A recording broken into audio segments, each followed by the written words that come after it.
And today I'm getting ran through by 100 guys. I bunked 158 students in just 2 weeks. So in Cancun in March, I've done schoolies, which is in Australia, and then freshers in the UK. I shared my location online. I was like, this is where I'm going to be. Let me pleasure you. And there was a massive queue. People was waiting for over 8 hours. Let's talk money. September hit just over 500,000. That's crazy. What does your dad say about it? Yeah, he loves it. I want to beat the world record. It's 948 people in one day. So for anyone who doesn't know what you do and who you are, please explain. Okay, so I'm Bonnie Blue and I sleep with anyone from 18-year-olds, virgins, dads, husbands, anyone that basically wants me to pleasure him. I love it! It's so iconic. What?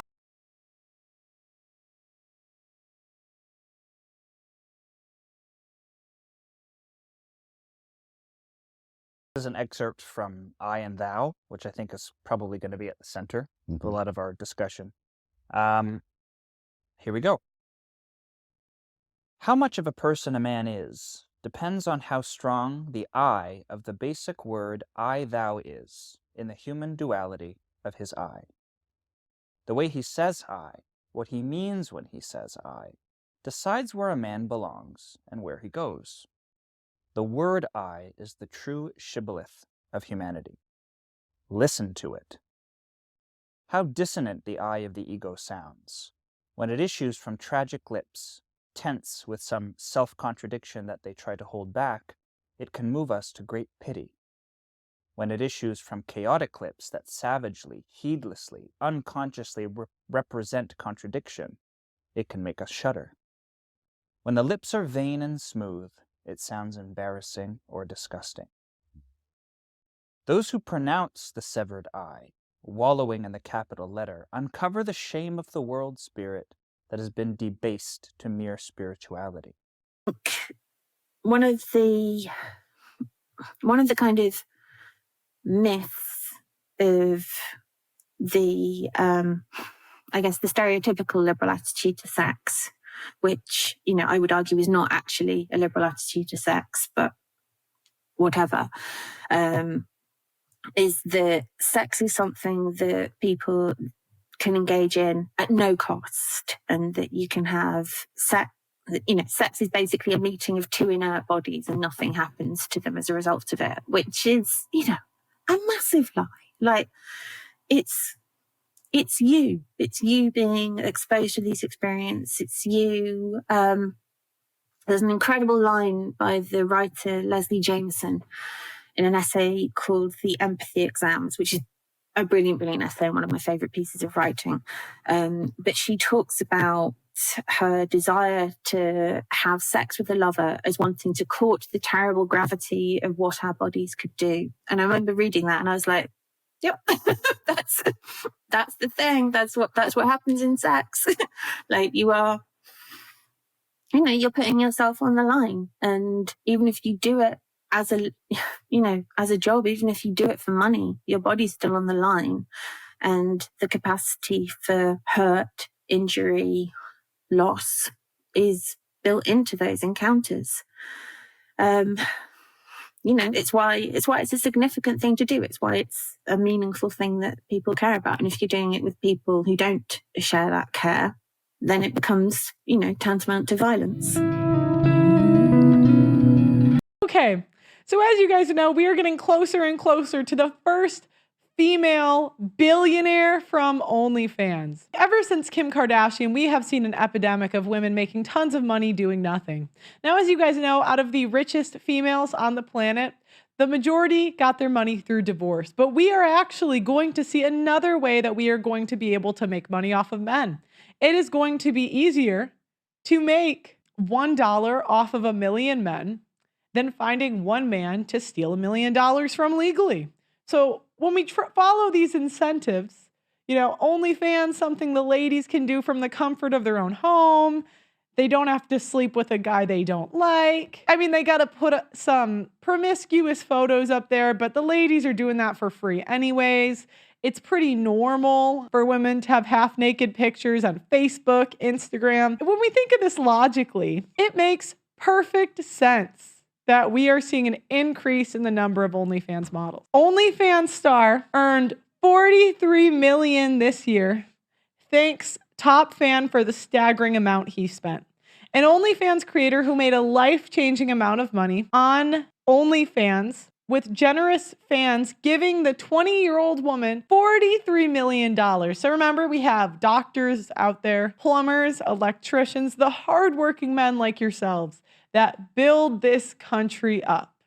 And we have ladies taking a picture of their butthole, putting it online, and making $43 million. Kim Kardashian, you're a trendsetter. So Lily Phillips is really big on OnlyFans. This is how she started out. When she was in college, she would sell videos of herself on this platform. OnlyFans is basically like personalized pornography. You make videos of yourself doing things. Sometimes people will, teach a skill like cooking, but they'll be in a bikini. And it's very hard to break into because it is so popular. There are millions of content creators, even more, hundreds of millions of users. So if you are someone who wants to make money on OnlyFans, you have to do something really unique, like what she did with this stunt. But it's so interesting to think about all of the, where is this coming from and why is she even making money in the first place? It's because of the men, and because there were hundreds of men who were willing to come and do this stunt. Come and do this stunt with her. These are people who also probably had wives and girlfriends. There was something that she had previously done. She did a stunt where she had some sort of contest where the winner could come and sleep with her. And the guy showed up with his girlfriend and she waited outside while they did the deed. And so I think it's very easy to criticize this woman because obviously this was a bad idea. This is not something that we as a society want to support. And she deserves criticism, of course. Yes, obviously. But you can see in her eyes if you watch, and I haven't seen the whole documentary, but I've seen clips, she is clearly devastated and she doesn't have the words to explain how uncomfortable she feels with the experience that she's just had. But all these men have enabled it, and the people in her family, the people on her team, apparently no one in her life told her not to go do this. But ultimately it was enabled by the 100 guys who showed up and said, I'm gonna help make this happen.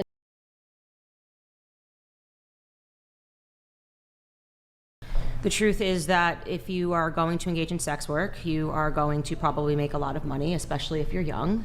You're on a very tight rope. As you get older, your value goes down, and men are going to want women that are younger and available to them. I'm talking about in terms of just making the person who will subscribe to your OnlyFans page. Obviously, women, you're declining as you age, and the truth is that high value men don't want to date women that are sex workers or even women that aren't sex workers and lean into the whole talking about how sexy and are freely available on the internet for other men to see. What we're talking about is biological proclivity. What men are doing when they first say, this sounds amazing, to date a stripper or to date a prostitute or to date a sex worker, is there's this instinct to have sex. It's going to be amazing. I'm going to have sex all the time.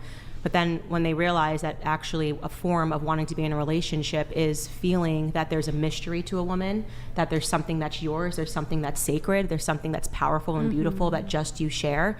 And when they realize that they have to share that with other men, it completely diminishes the man. This thing that men need to feel. And I don't want to say possession in a way that sounds bad, because it's not bad. It's actually really beautiful. And I'm lucky and fortunate that I get to experience that in my marriage, and it's something that women should strive toward. With women, it's a trade-off. First thing you said was, I make money, this is about money. It's about money, but when it comes down to marrying these women, men just don't want it. And that's exactly why. Philosopher Martin Buber is most well known for his book I and Thou. And by most well known, I mean you probably haven't heard of him. On the other hand, you might know Erich Fromm's ideas about being versus having. Martin Buber's ideas are quite similar and also existentialist in nature. Either way, the essence of his work is that there are two distinct ways to address people.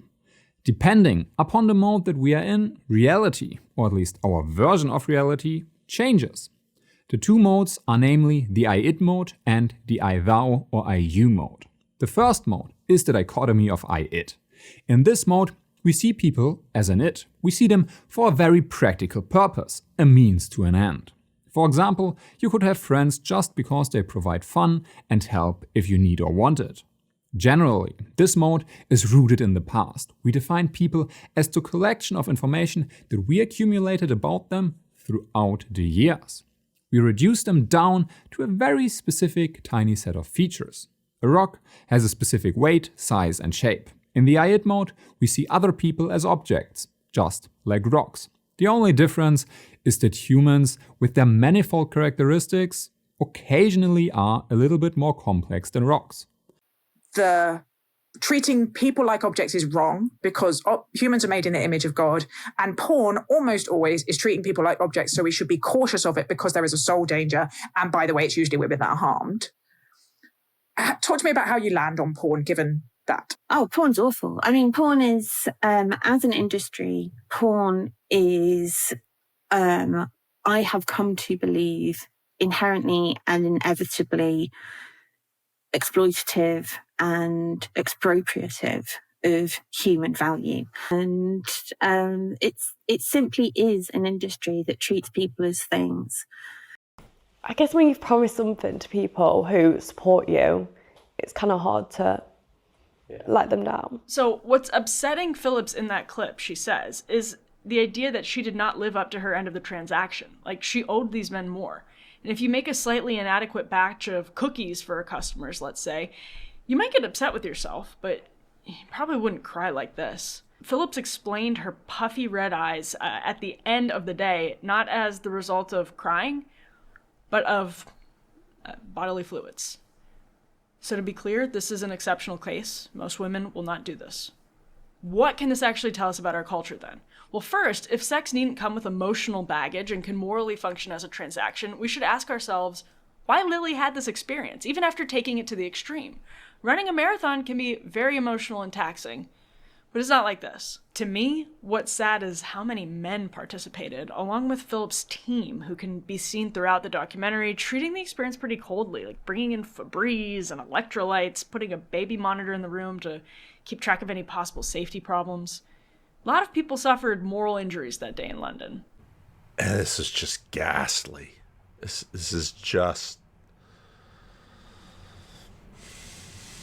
Here at Unheard, we talk a lot with brilliant women like Mary Harrington and Louise Perry. There's been a brewing and powerful backlash to the fourth wave feminist insistence on sex positivity.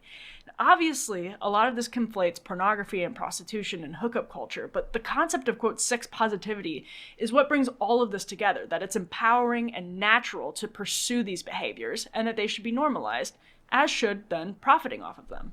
So in response to Phillips' stunt, an NYU professor posted on X, unpopular opinion in Puritan America, the reason Lily Phillips didn't seem very happy after 100 Men Train is not that it couldn't have been fun and enjoyable, it's that she didn't do it for the right reasons, i.e. her own fun and pleasure. So, it's just sad. Karamba, you're in the chat. It's just sad, right?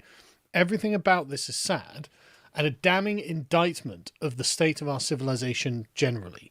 And what social media has done as well.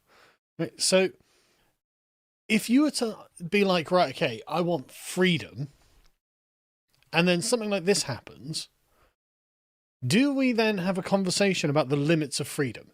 Right? Is this a good time for a conversation about the limits of freedom? Because it seems to be directly implied in the fact that everyone has responded to this negatively. Like everyone from every political persuasion. I've not really seen anyone who's in favor of it. Right? So are we all agreed that this is the excess of freedom? Right? Yeah, okay, you are completely and absolutely atomically free to do whatever it is you want, even if it's something like this, and everyone's like, oh, shouldn't do that. It's like, okay, right. So at least we've found a border, a barrier, in which everyone agrees that at least on a moral level, this is not right, and this isn't what we should be doing, right? This feels important, right? It feels like there is something about this that is a kind of tipping point.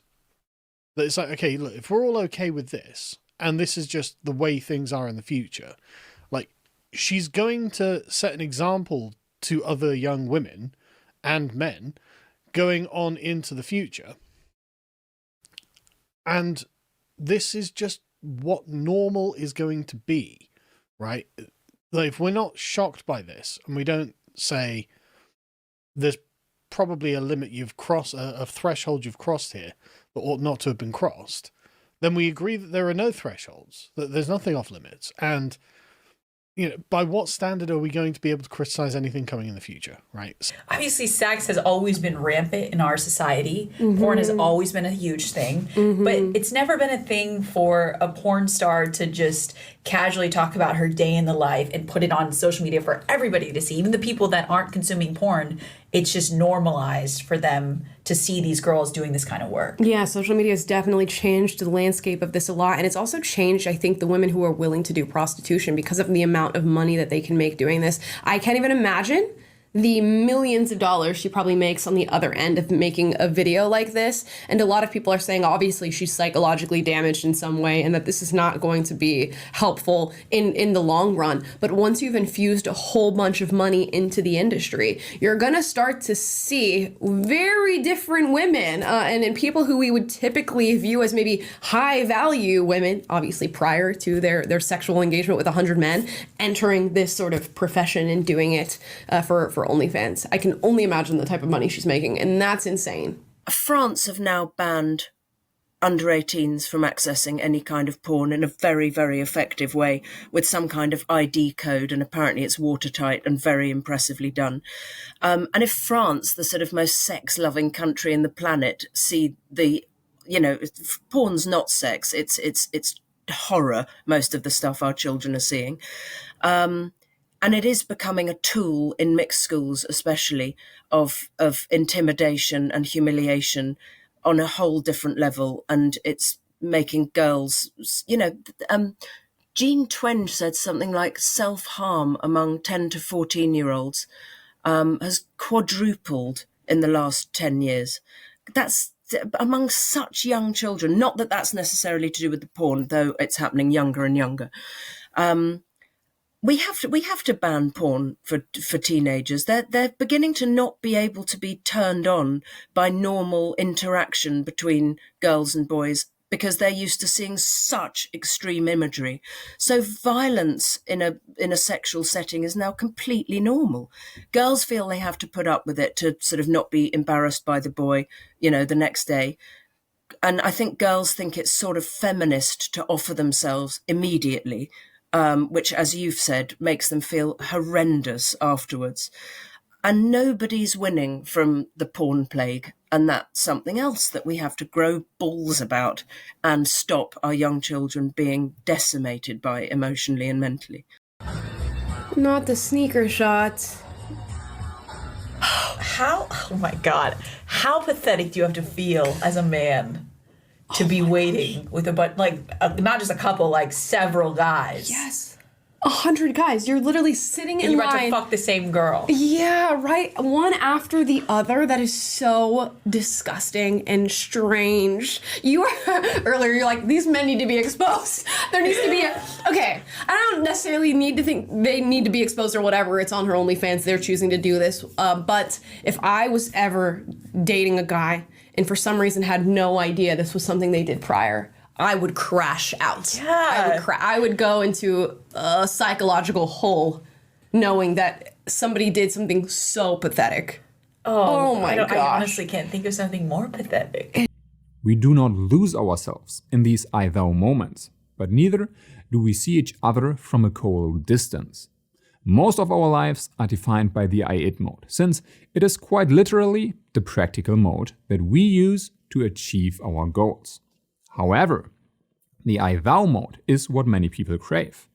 I-thou is not a permanent state of mind. For a lot of people, it's just a very rare phenomenon. For others, it's a little more frequent, but even for those, it is still just temporary. For practical reasons, we just spoke about person-to-person or person-to-object relations. However, this is Paul Tillich, and Paul Tillich talks about the fact that human beings have essentially this tonos, which is this tension, right? But tonos also carries with it you can hear tone in there too, and attunement and a bunch of other things. So let me give you a classic example, and I think it actually overlaps with this a bit. He says, you know, human beings are bound in an irresolvable, and I would say a point of processing, but an irresolvable tonos between individuation and participation, right? that we need to belong to the group, so we transform our identity to belong to the group. But we then fear we're disappearing into the group, and we withdraw and we individuate, and we try to specify an identity that is independent from the participation. But then we start to lose touch. We feel alone. We feel alienated. So then we participate, and then we just go, we do this.